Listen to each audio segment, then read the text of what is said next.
Welcome back to resilience+Rise, the space where we excavate the extraordinary from the heart of the challenge. I'm your host, Thomas Scaria, and if you're feeling a pull towards a deeper purpose, a more impactful legacy beyond the peaks that you have already conquered, you're in the right space.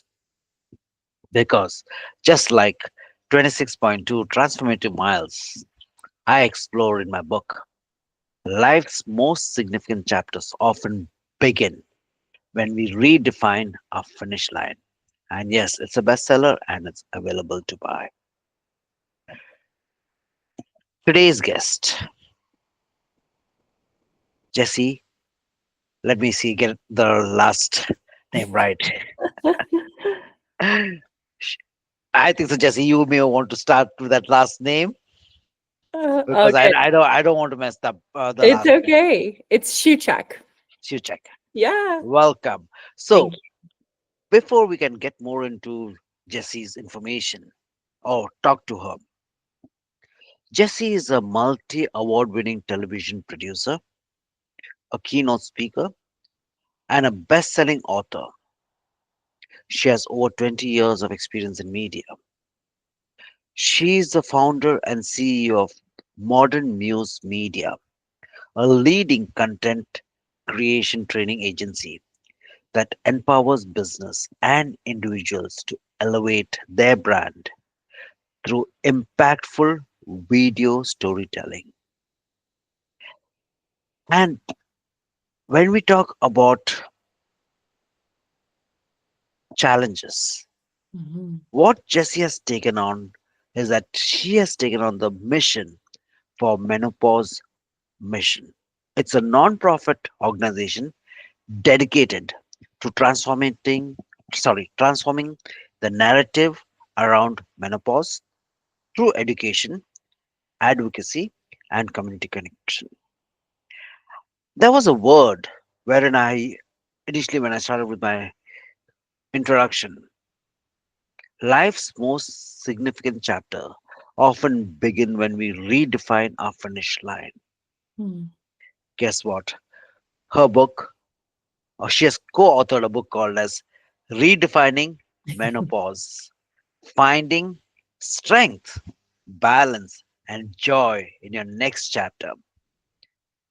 And Jessie has become the national voice for workplace wellness and menopause education. Jessie, welcome to Resilience+Rise, the podcast. Thank you. Wow, that was quite the introduction. I know it went Thank on and you. on. There's so much of amazing things that you have been on to. So I'll directly jump in. When I talk to my guest and guests that are really passionate about, in fact, I've been blessed to have amazing guests, and a lot of them are passionate about what they do. But there is kind of a common thread that comes up. That is, Mhm, it has been in one of those deepest of pains that the deepest of purposes comes up, mhm, mhm. or it's through our deepest of wounds that the light starts shining bright. This is paraphrasing Rumi. But has there been something that you decided to work towards the field that you are in? I know you are have been in media and you're working on modern muse, but then there's something more to it, especially when we talk about the challenges, menopause, wherein we talk and people don't talk specifically. I mean, for guys, I, I'm not too sure where that reaches to, but for the ladies, I know that there's a lot of mindset.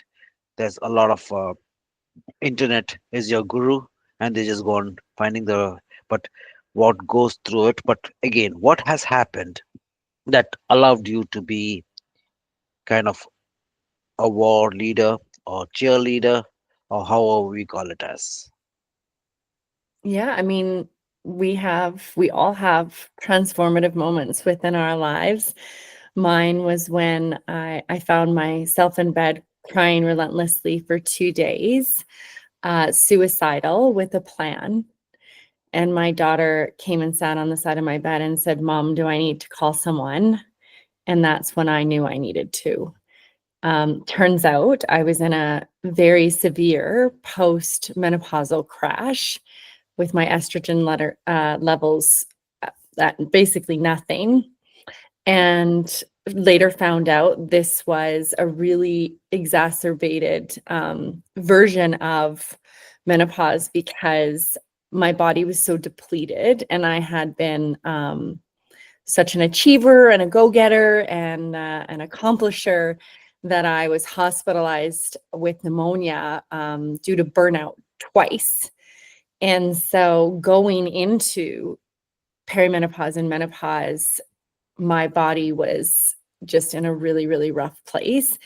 And so there was this defining moment, right? This defining moment where I needed to find the gumption and the courage to get up and ask for help and advocate for myself and really try and figure out what the heck was going on and why this came on from what I felt like so suddenly. So that was the moment, that was the beginning of this journey, and that was in June of 2022. Okay. Yeah. We, at least when I talk to a lot of my guests, yes, there is things which people work on. But again, when we talk about menopause, it is something, again, I, I hate to say the word, but it's kind of judgmental. Now, of course, workplace toxicity, toxic level is coming up. People are very much open to talking about it. But the same thing about menopause. It is Mhm. something that you people usually brush it down the carpet. Okay, people can put it as depression, medical condition, but they do not give that attention. What Mhm. made you give that? Because you just mentioned you have been an high achiever and Mhm. you have got things going on. So what made you pivot to something that?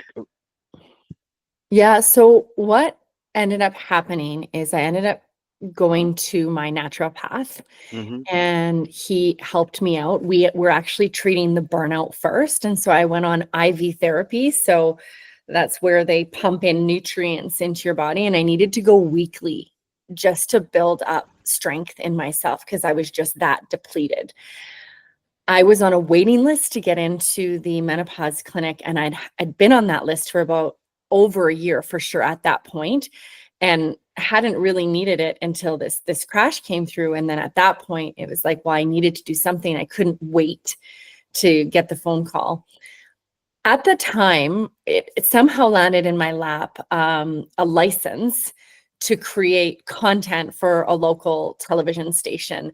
And I knew in that moment that I wanted to create a series on menopause because this was a really organic, natural way for me to explore Hmm. this subject matter that nobody seemed to be talking about, that was so hush hush. And I was really confused about that my mom had passed when I was young. My grandma was in deep dementia at that point. My aunts have their own families and children to manage and such, and no one was really talking about this.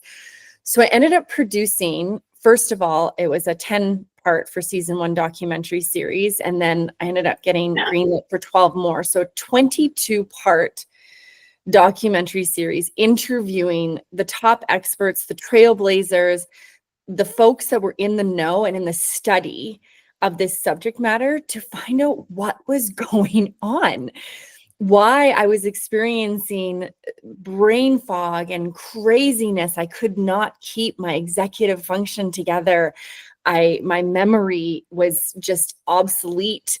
My skin was changing, my eyesight was changing, my sense of smell, my hearing. I was being auditorially triggered by things. um, it felt like chaos within my whole body, and it was impacting every single thing. And I needed to understand what was going on. And through that process, I became this wealth of knowledge and information. And when I came out back into the world, really surfaced from a place of deep isolation where I was suffering in silence, and I started networking again and I started to resurface, people would ask, where have you been? What have you been up to? And I would start to share my story. And especially with women, they would go, oh my gosh, I am struggling right now.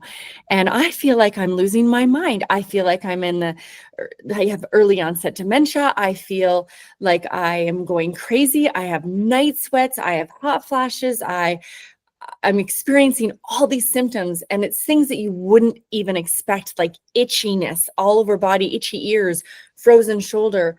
These things would continue to surface, and women were confused, they were alone, and they were being dismissed by often the medical field. And so this, I now know, is just a lack of knowledge and up-to-date education on this. So I saw this big gap between all of these knowledge keepers, seekers that were in the study of the latest research that was happening with perimenopause, menopause, postmenopause, and women who were just really lost.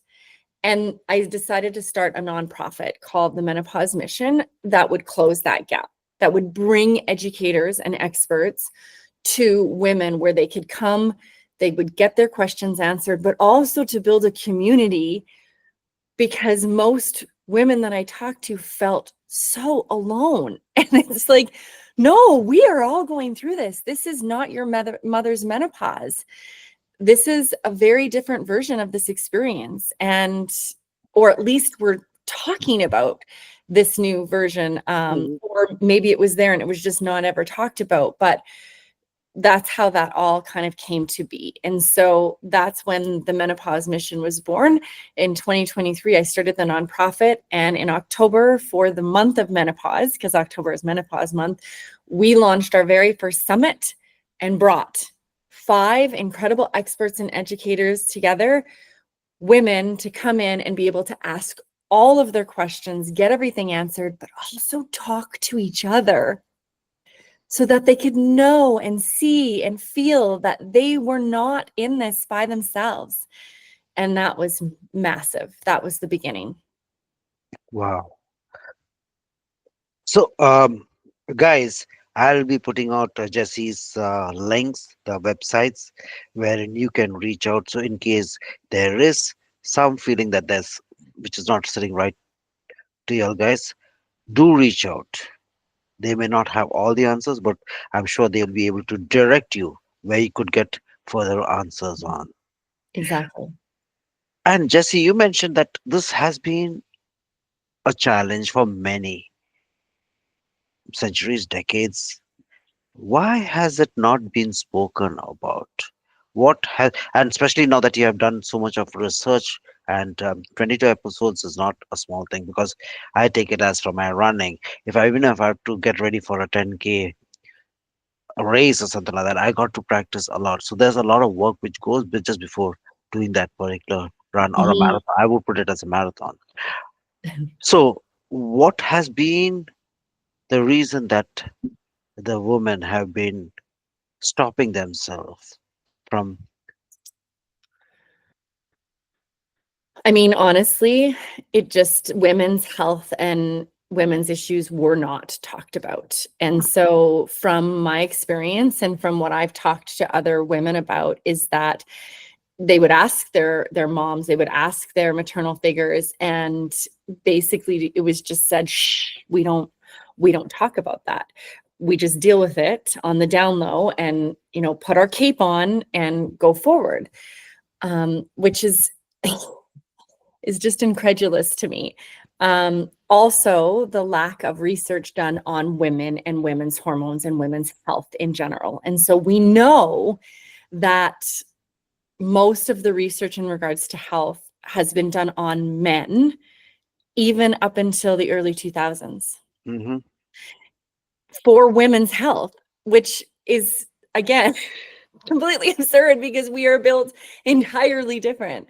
And so now we are starting to see a surgence of this research, of information, and very hopeful of practitioners specializing in this field. I mean, Menopause saw prime time for the first time with an Oprah special this year.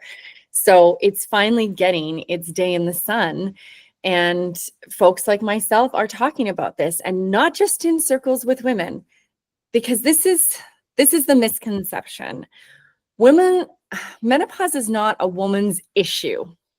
Okay? This is not a woman's issue. Menopause, and I'm talking about perimenopause, menopause, postmenopause. Menopause is an umbrella, which is this transition that women go through, is a human transition. This impacts everyone. So some of the things that we do know, Thomas, is that the highest rate of suicide in women is between the ages of 45 and 55. The Hmm. highest rate of divorce is for women between the ages of 45 and 55.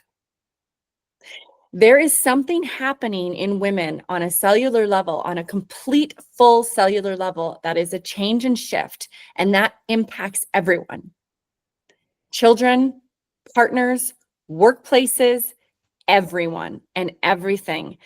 And so I am very vocal, and I talk about this everywhere I go, whether there are men in the room or not. I've been asked to speak because I now do a lot of speaking in regards to this. And even organizers who are women say, well, you know, we won't have you speak at this event because there's going to be men in the room. And I say, isn't that where I need to speak the most? Because even in business meetings, when I bring this up, I had an example. We were having a coffee connection, and there was a man there, and the woman who was there, there were three of us, asked me, what am I up to lately? And I shared, and he goes, I don't need to hear about your menopause. And I said, actually, you do.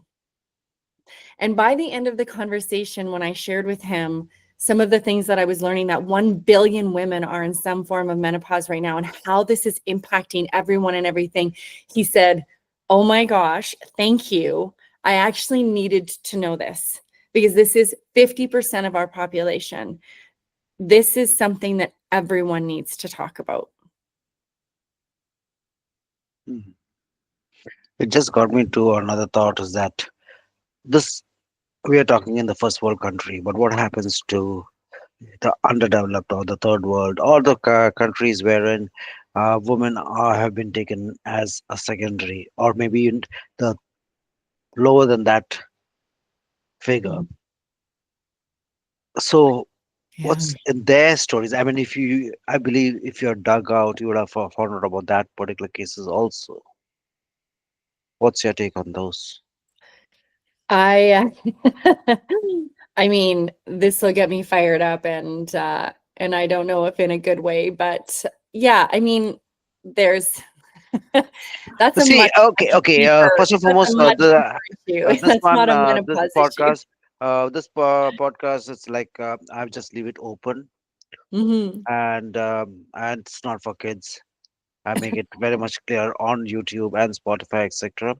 If there's something, and I've had people who have been spoken about what they have gone through, whether it was a person who was waiting 1 feet away from committing suicide, or there was about addiction or Mhm. destroying families, or so people have been very much. So if you feel something is burning, and for me, it is the power of one. Even if one person can listens to this particular podcast and they feel there is a stirring or inspiration.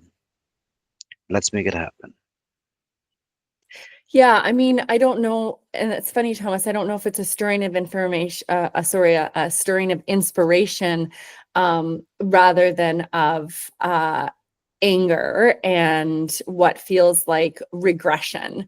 So, I mean, we're here in Canada, and even what's happening south of our border is very, um, it's just mind-boggling. It just feels like we're taking tremendous steps back. So when you talk about gender equity, parity, all of these things, there are people out there who feel like it's in existence, and everything is, we're there now, women's lib, and no, we are not. We are not there. So we're not there even in first world, never mind in second or third.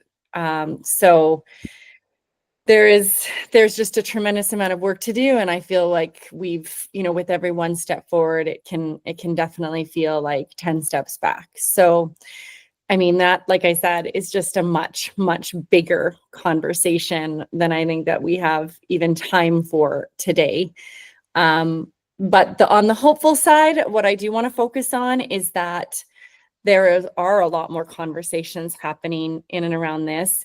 There are a lot more people stepping up, stepping forward, leaning into the light that is really raising awareness around what women are actually going through, Mm-hmm. which at times can be total desperation, total meltdown.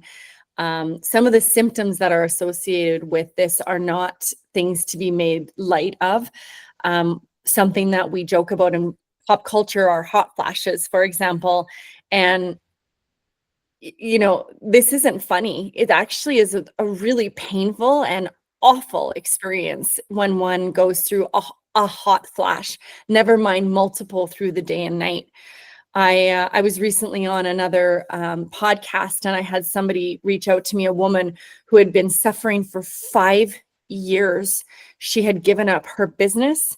She had given up her social life. She had given up her identity because the hot flashes were so terrible that she actually couldn't function. It basically felt like she was being lit on fire from the inside, burned up, and then thrown into a swimming pool. Now, just imagine trying and functioning at a job. Just imagine standing up in front of your colleagues and feeling like somebody just like lit you on fire and threw you into a swimming pool. It's actually not funny at all. This is costing our economy a ridiculous amount of money. Women are leaving jobs in C-suite positions. We are dealing with a bit of a health crisis in regards to this, because women are experiencing much more exacerbated symptoms because they're coming in to perimenopause depleted with these skyrocketing cortisol levels that are impacting how they're experiencing this transition. So the hopeful side is that we are talking about this. We are having these conversations. We have advocates such as myself coming and speaking about this loud and proud and going, menopause isn't ugly. Menopause doesn't mean that you have no more purpose in this world. We got to crush this stigma around it. We got to break down the barriers, and we just have to normalize this. Just Mm-hmm. as we normalize conversations around the blue little pill and erectile dysfunction, right? It's like we can talk about these things, but we can't talk about menopause. So my whole mandate and the mandate of the Menopause Mission is to make the M word mainstream. And that, it's just this open, real life thing that is occurring that is safe to engage in, to talk about. Wow. I can understand that when we talk, we can go in depth. And for me, my knowledge is very far and few. And I know this has been quite interesting. But a question which just comes up is that for ladies who know that they are going through some of the changes physically, mentally, emotionally, what are the few suggestions that you could give for them to get? I mean, it is something which changes, so you cannot, it's like something which is there within your body. You cannot just take a glass of water and wash it down. That's right. But what could you suggest? A couple of 2 or 3 things that they could do Mm-hmm. to develop resilience, that's my word, but a core or maybe a little more focused on getting it together. Yeah. So the first thing is managing the stigma in and around menopause, because there are a lot of women out there who are in denial because they don't want to admit that this could potentially be perimenopause symptoms. So let's start there with some education. So first of all, Perimenopause can begin as early as 35 years old. Oftentimes, women in their 30s are thinking that this is something that's not going to happen for like 20 years. That's inaccurate. So, number one is we need to pay attention to our bodies. We are so busy in our lives. We are doing all the things, like I've mentioned before, we have the cape on, that we dismiss signs and symptoms. So this can show up in a very subtle way initially as just a bit of a lack of confidence, some exhaustion, some mental brain fog. It can show up in really, really subtle ways. Anxiety and depression are definitely things associated with this and is often being mistreated. So when we're having some anxiety and having some depression as we may be getting into our late 30s, early 40s, definitely advocating for ourselves to take a look at the hormones and to be having the conversations and get educated in and around that this is not a 50, 60, 70-year-old woman thing, that this can Mm-hmm. start that early. The other thing is prioritizing boundaries around your health and your self-care. Now, this isn't the wine culture, rosé all day, self-care, glass of wine in a bath. This is making your doctor's appointments, getting your levels checked, and advocating for your health so that when you feel like something's wrong, you're trusting your gut and your instinct, and you do not let someone dismiss that or gaslight that. We know so much more than what's often bounced back to us, for example. So we're like, yeah, I'm not feeling really great. Something's kind of off. We know. And then we'll go and it will be brushed off by someone. And then oftentimes, mostly women will go, okay, yeah, it's probably just all in my head. It's not all in your head. I hear this day in and day out. So really advocating for yourself to getting to the bottom of answers, that if you're not feeling well, if your sleep has shifted, if you're waking up with insomnia in the night between the 2 and 4 a.m., if you're having some night sweats, these are all like subtle signs and symptoms that can come in. They can come in a really subtle way, and then it can come in like a big storm. The other thing that's really, really important, and again, this is the education, is menopause. Like menopause, the word as it's defined, is actually one day. It's one day. Huh. Anything prior to that day is perimenopause, and anything after that day is postmenopause. And what that one day is your day of menopause is when you have been 365 days without a period. It's the one day. So we use menopause and I talk about the umbrella of it, but really what we're talking about is the signs and symptoms as they relate to perimenopause, which is how it might show up in yourself, feeling off, more irritable, touchy, sensitive, the in capacity to intolerance for stress. Mm-hmm. That's another one that's there, right? And anything leading up to that point of your menopause day is peri. And then after that is post-menopause. And the last thing, this is number 3, in my interviews with all of the experts and in my continued education through this whole experience, right? And I've been in it to win it for a few years now. The number one thing that experts recommend is to get a handle on your sleep first. So this is what can be really impacted, is your sleep. Getting a handle on your sleep. So magnesium is often suggested, going and speaking to a health practitioner about sleep, because when your sleep starts to deteriorate, all of your other symptoms can get a lot worse because you're not getting cellular regeneration, you're not getting the mental break and all of the things that you need that happen during sleep.